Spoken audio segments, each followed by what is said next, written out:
Hey guys, let's get more news about Dallas, but first, don't forget to subscribe and leave your like. The Dallas Cowboys have had trouble recently at finding success with drafting wide receivers. The Dallas Cowboys have a lot of needs on their roster at the moment. Departures along the offensive line have created flashing warning signs. Even though linebacker was addressed with an external free agent, it remains a cause for concern. At the moment there is no running back on the roster worthy of total trust. You can see how a lot is putting it mildly. Buried a bit among the points of concern on the roster is the wide receiver position. Dallas has one of the best wideouts in the league in CeeDee Lamb on their team, and a returning Brandon Cooks who really found his form over the second half of last season, but outside of that there are a lot of question marks. Jalen Tolbert figures to be the next man up in the wake of Michael Gallup's dismissal, but even though he was a top 100 pick 2 years ago, it is hard to trust him. Jalen Brooks showed a teeny bit last season, but are we ready to trot him out all of the time in 11 personnel? All signs point to the Cowboys drafting a wide receiver at some point in 2 weeks, and there is a fair amount of logic to suggest that it will happen before day 2 of the NFL draft is over and done with. Consider that the mothership recently dubbed the probability of a receiver being drafted as high. Given that we are basically assuming that Dallas will draft a wide receiver, it would behoove us to look at their track record at doing so. Here are the wideouts selected by the team in the draft over the last 10 years, conveniently a list of 10 in itself. We have 3 players who are still on the team in Lamb, Tolbert and Brooks. The problem there is that Lamb may or may not hold out amid contract negotiations with the team, and that we just noted how not exactly trustworthy Tolbert and Brooks are. As noted earlier, Michael Gallup was released by the team this offseason, but he was certainly a great player for the team over the life of his rookie contract. Cedric Wilson really came into his own near the end of his time in Dallas, but then he left in free agency and we have missed him ever since. You can offer a similar sort of thought on Noah Brown, who did not really emerge until his final days with the team before he also left. It should also be said that Terrence Williams was also quite productive before signing a second deal with the team. To be fair, this list does not include undrafted wide receivers who have helped the team in various capacities in this stretch. Cavonte Turpin and Lucky Whitehead come to mind in that regard. Also absent here are players acquired via trade like the aforementioned Cooks or Amari Cooper. Among this list you will, for now at least, only find 2 players who signed second contracts with the team that were intended to be pass catchers when they did so. This keeps Noah Brown out of the discussion, all due respect to him. Our names are Michael Gallup and Terrence Williams. Gallup and Williams were drafted 6 and 11 years ago, respectively, so it has been a minute since Dallas found someone who they wanted back when it came time to pay them a little bit more seriously. It is obviously likely that Lamb is added to this list, hopefully in short order, but ever since drafting him the Cowboys have struggled at finding receivers in general by way of the NFL draft. Given the lack of depth at the wide receiver spot in general and the likelihood of the team selecting one in the draft, the pick needs to be a significant hit right away.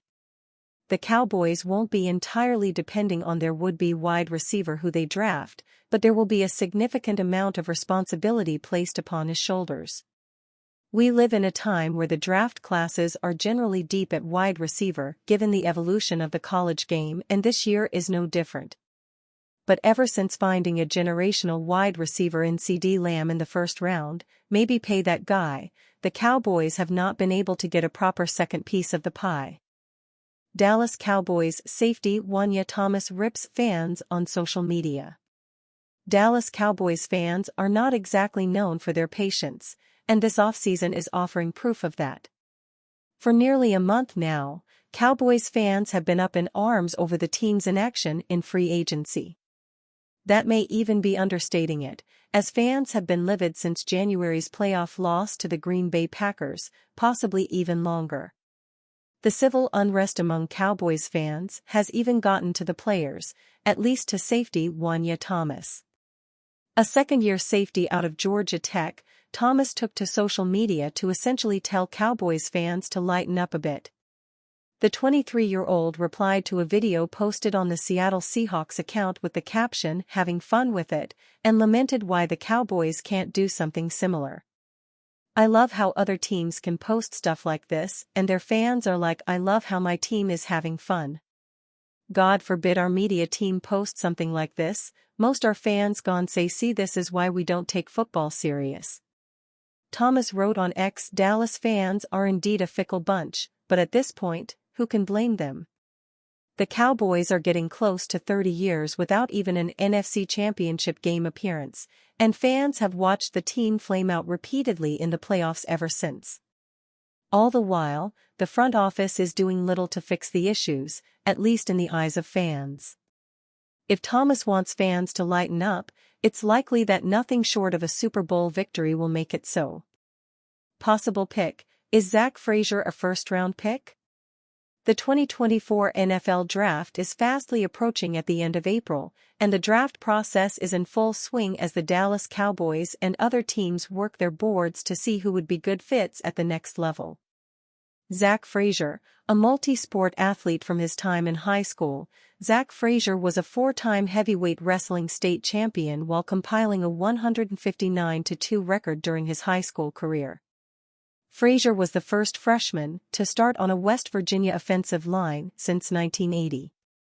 You'll be hard-pressed to find a tougher player in the entire draft class than Zach Frazier, as he combines a sturdy lower half that drives into the ground at the snap to create a pocket with plus depth with strong arms and hands that turn defenders around at the point of attack.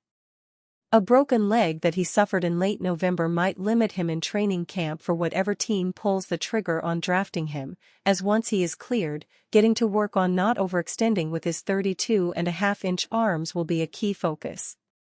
Without the leg injury, Frazier could be looking at sneaking into the first round, and while that is still a possibility, the two-time second-team All-American will probably hear his name called early on day 2. In a trade-back scenario, the Cowboys could turn in his card late in the first or early in the second if Graham Barton and/or Jackson Powers Johnson are off the board, knowing that getting him at number 56 is unlikely.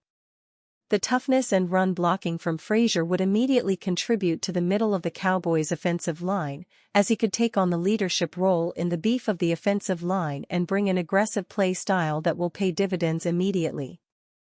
At the very least, he will elevate the depth of the interior offensive line as soon as he steps on the field, whether that comes in Frisco during OTAs or in Oxnard for training camp. And you, fan? What do you think of the situation of Zach Frazier? Leave your opinion in the comments.